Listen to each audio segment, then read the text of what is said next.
What's up? How you doing? Here we are, beautiful night, Sunday. The weekend is over, but ironically, Sunday is the first day of the week. To me, it never felt like Sunday was the first day. Monday, because of school, but that's the way it's structured here. You know, you taper off over the weekend, and then you begin again on Monday. So, but in reality, Monday is day two. Here we are. Nice weekend. My daughter's friend had a birthday party, and so we went to that yesterday. And fun time. Trampoline park. A lot of jumping around.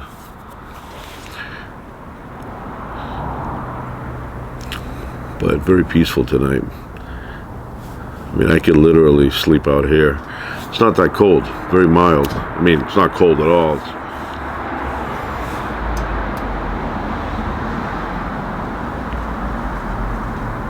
A little bit of a breeze. A few cars going back and forth. They're probably lost. Nobody knows. Yeah, I was thinking today about places I'd like to travel to. Of course, Antarctica. Go all the way down to the southern part of Argentina. Then get a boat. Go through that rough patch of water. And all of a sudden, Antarctica appears. Where everybody walks upside down. Because, yeah, in the universe, there's no such thing as upside down or right side up. It's basically your perspective, your point of view. If you go to Antarctica and you look, it looks just like you're standing here. You're not walking upside down. And not only that, when you're in space, the space shuttle is flying this way, the North Pole looks like it's above, or forward above.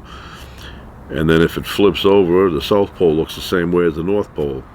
And literally, they could have made maps where the South Pole was the top of the world versus the North Pole. I don't know how they picked that, but anyway, that's it. I mean, when you're in space, up and down is irrelevant. There's no such thing.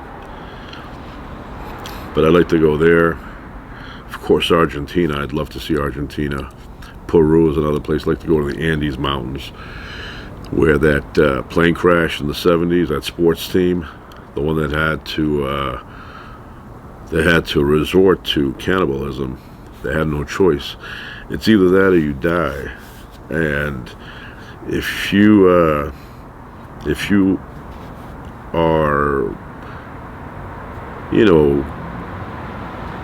if you're not depressed in life, that will to survive, to live, is very, very powerful. You will eat the most, disgusting tasting things in order to survive. You want to see your family again. You want to see your children. So a lot of people, when they're well fed and they're thinking about this, they're like, I could never do that. I could never eat, another person. But allow yourself 10 days of hunger where you haven't had anything to eat for like 10, 12 days. And you will see how fast you will eat anything, anything. So they did what they had to do to survive. Otherwise, they would have died. And all for what? So I'd like to visit that crash site. I'd like to go to Ireland. Had a lot of Irish friends growing up.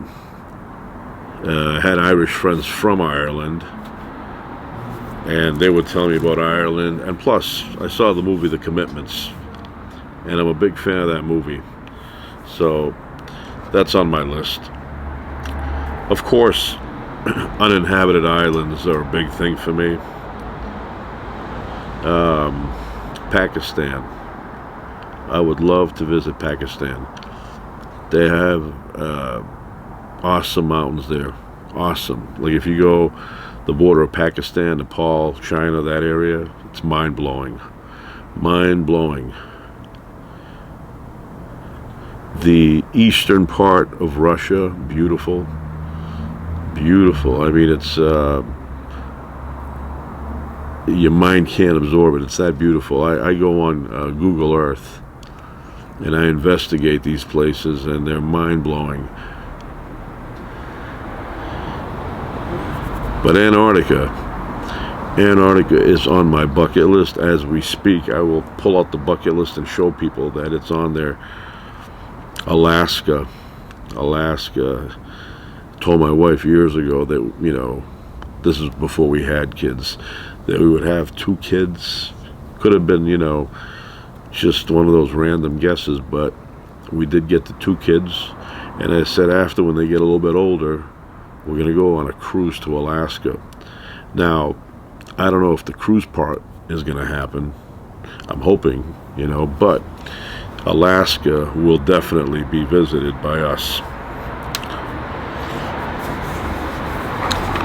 Just beautiful. And I'll tell you this, I want to see St. Lawrence Island while I'm in the area, in the neighborhood, as they say.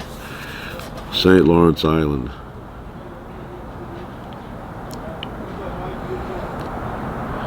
Trying to think, I'd like to visit a forest in China.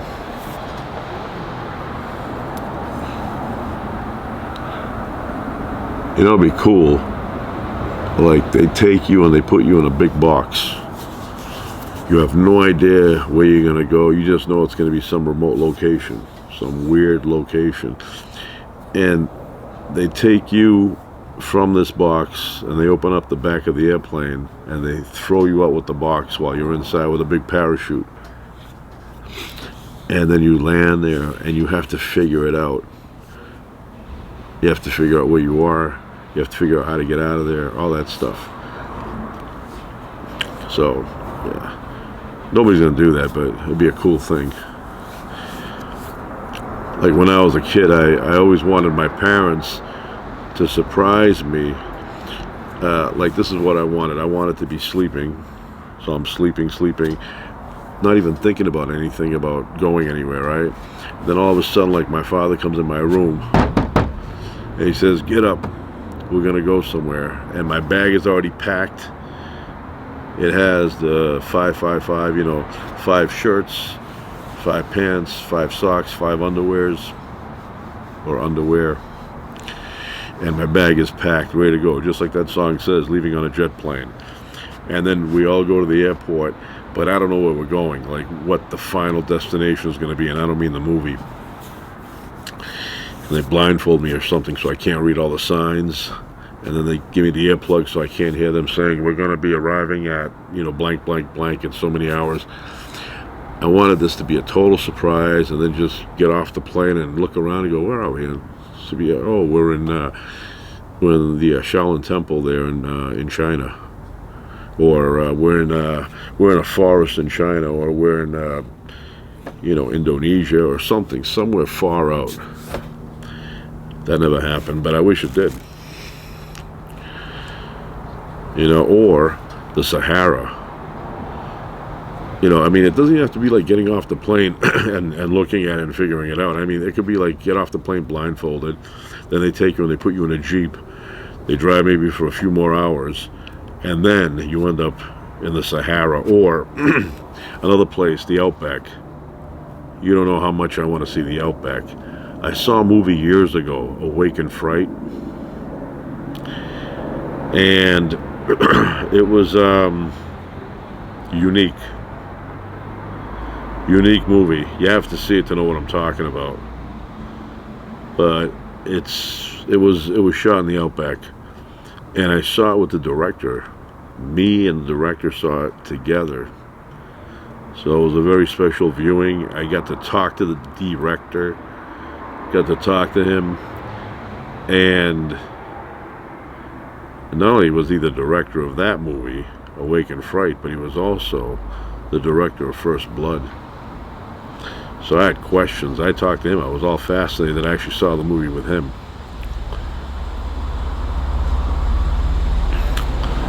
So, yeah. But you have to see it to know what I'm talking about. It's one of those movies. Pulls you in, but it's a little bit weird. A little bit weird. You know, especially for the time it was made. Today, not as much, but back then. So yeah, I did see that movie, and I said to myself, I have to go and see this place. But I will say I will not do the kangaroo hunting thing that they do in the movie. I hear something. It's like a tank. Sounds like a tank coming at us.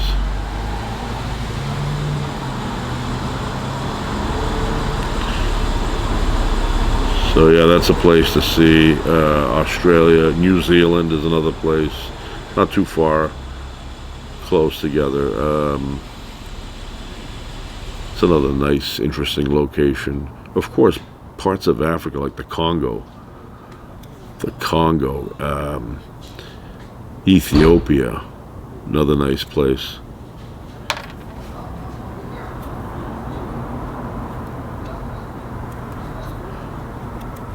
So, yeah. Anyway, that's it. Late Sunday. Tomorrow, everything begins all over again. You know, it's funny when you're a kid. I remember when I was a kid, I would look at the calendar and I would say, wow, it must be interesting. Or it will be interesting to see what the year 2000 looks like. Big deal. Besides the Y2K thing that they had going on back then, you know, nothing really fascinating about it.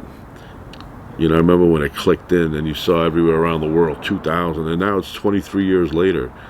Like, we blinked a couple of times and here we are. Like we time traveled. Anyway, that's it. That's it for now. Ciao.